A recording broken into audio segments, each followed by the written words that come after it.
interesting story, if you will, something wonderful right away, highly suggested, about the birth of improv and the birth of all those movies. One thing he tells the story about is Georgina's first date, and it's done by Elaine May.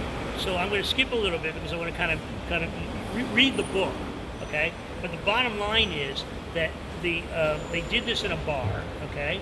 And the bartender said, "That's really beautiful. What about the next? What are you going to do now?" And she went, "What are you talking about? That's the whole show. That's what we do, right?" He said, "Well, can't you add to it or something?" I said, "No, that's the story. That's the show. I wrote it that way." Mike Nichols kind of goes like, "But why don't we do something else?" "Oh, okay. Well then, go ahead. Go on stage and do something." Someone gets up on stage and asks for a suggestion from the audience, and they do that scene. By what Jeff Sweet said, this was the birth of the concept of getting suggestions from the audience. Now, I have a parallel story, which is I'd love it for someone to find Christopher Applegate III, who was the director of Second Sight Theater Lab in Philadelphia in the 1970s, okay? Where that same thing happened. All I can say is there's like this energy or zeitgeist that is in the world at the same time that people came up with the same concept. So Christopher, we got a gig, not an easy thing to do, okay? We used to practice in Germantown.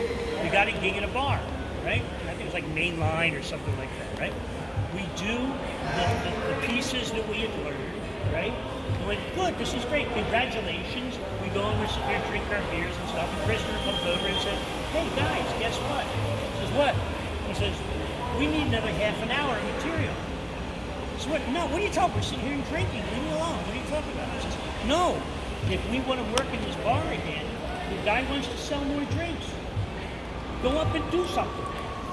Go up and do something. I have no idea. All right, so go up and Joe, you're the you're the exhibitionist. You talk with the audience. He goes over to the audience. He says, "What's your favorite ice cream? What's your favorite food?" It's ice cream. Okay. We run in the back, all five of us. We're all huddling up in the back. What the fuck are we gonna do? Okay, you know what? I'll be an ice cream seller. What do you want to do? Okay, you'll be the mom. Okay, what do you do?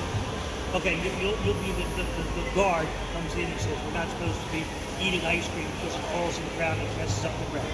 Okay, you ready? 60 seconds, go. So it's amazing, right? It's the parallel story. It literally happened basically in the same, I don't know if the time period was the same, but that's how I learned that stuff, which is before all of the schooling of it, right? Which is like in Philadelphia with Second Sight Theater Lab and Christopher Applegate.